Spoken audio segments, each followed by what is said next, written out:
जय श्री कृष्ण, हर हर महादेव। दोस्तों, स्वागत है आपका आज की वीडियो में। आज हम सुनेंगे श्रीमद् भागवत गीता की जीवन बदलने वाली वो अनमोल बातें जिनको सुनकर मनुष्य ज्ञान और ध्यान के मार्ग पर चलता है, आदि और अंत का स्मरण करता है, अपने पूर्व जन्म के पापों से मुक्त हो जाता है। दोस्तों, निवेदन है वीडियो को लाइक करना, चैनल को सब्सक्राइब करना, कमेंट करना। भगवान श्री कृष्ण कहते हैं, इस मृत्यु लोक का हर प्राणी, चाहे वो मनुष्य हो या पशु पक्षी हो या फिर पेड़ पौधा हो, हर सांस लेने वाला प्राणी अपने जन्म के साथ मृत्यु को भी लेकर आता है। हर प्राणी को एक न एक दिन निश्चित क्षण पर मृत्यु को प्राप्त होना पड़ता है, अर्थात अपना शरीर त्यागना पड़ता है। श्री कृष्ण कहते हैं कि मनुष्य को चाहिए कि फल की इच्छा त्याग कर कर्म को अपना धर्म समझ कर करे, क्योंकि जो भी मनुष्य फल प्राप्ति की इच्छा करता है उसका मन फल के बारे में सोचकर अपने कर्म और कर्तव्य से विचलित हो जाता है और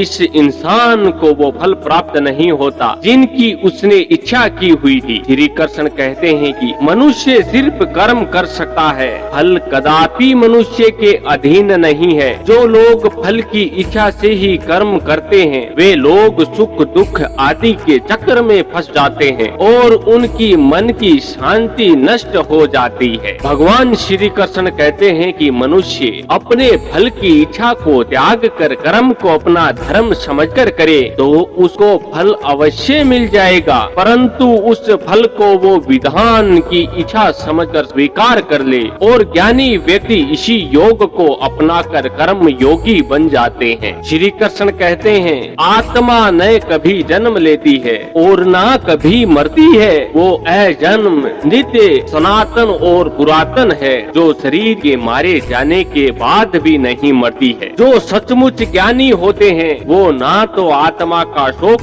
करते हैं और ना ही मर गए हैं और ना ही उसका शोक करते हैं जो अभी जिंदा है, क्योंकि वो जानते हैं जो मर गया वो फिर से जन्म नहीं लेगा और जो अभी जीवित है वो अवश्य ही मृत्यु को प्राप्त होगा। मरने वाला फिर से जन्म लेगा, क्योंकि केवल शरीर का नाश होता है, शरीर के अंदर जो आत्मा है वो कभी नहीं मरती है, क्योंकि आत्मा को ना कोई शत्रु काट सकता है, ना ही उसे अग्नि जला सकती है, ना ही जल गला सकता है और ना ही उसे वायु खा सके। भगवान कृष्ण कहते हैं, मनुष्य के शरीर का एक अदृश्य अंग है मन, जो दिखाई नहीं देता, परंतु वही इस शरीर का सबसे शक्तिशाली हिस्सा है। मनुष्य को घमंड की मदिरा पिलाकर मदहोश करने वाला पाखंडी केवल ये मन ही है। उसके हाथों में मोह माया का जाल है, जिसे वो मनुष्य की कामनाओं पर डालता रहता है और उसे अपने वश में करता रहता है। ये मन शरीर से ही मोह करता रहता है और अपनी खुशियों से भी और अपने दुखों से भी मोह करता रहता है। खुशियों में खुशियों भरा गीत गाता है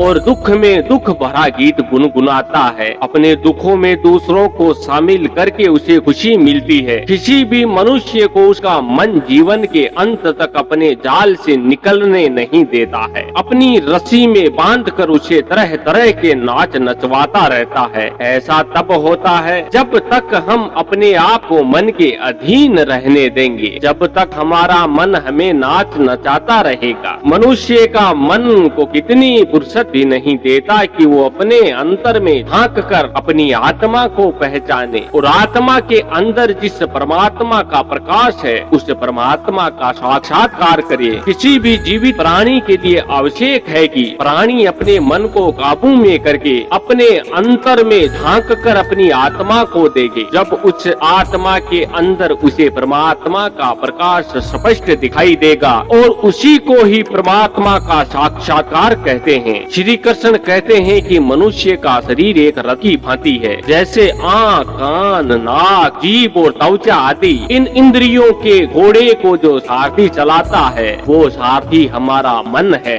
और उस रथ पर बैठा हुआ स्वामी वही हमारी आत्मा है। मनुष्य की इंद्रियां विषयों की ओर आकर्षित होती रहती हैं और ये सब तभी तक ही हो सकता है जब तक जीवात्मा अपने मन को काबू में ना लाए। जब तुम स्वयं मन के अधीन ना रहोकर अपने मन को अपने अधीन कर लोगे रखोगे तो वही मन एक अच्छा साथी की तरह तुम्हारे शरीर रूपी रथ को सीधे प्रभु के चरणों में ले जाएगा। यदि मन तुम्हारा स्वामी है और तुम उसके अधीन हो तो वो तुम्हें माया के बंधन में जकड़ता रहेगा, और जब तुम अपने मन पर काबू पालोगे और उसके स्वामी हो जाओगे तो वही मन तुम्हें मोक्ष के द्वार तक ले जाएगा। जय श्री कृष्ण। हर हर महादेव।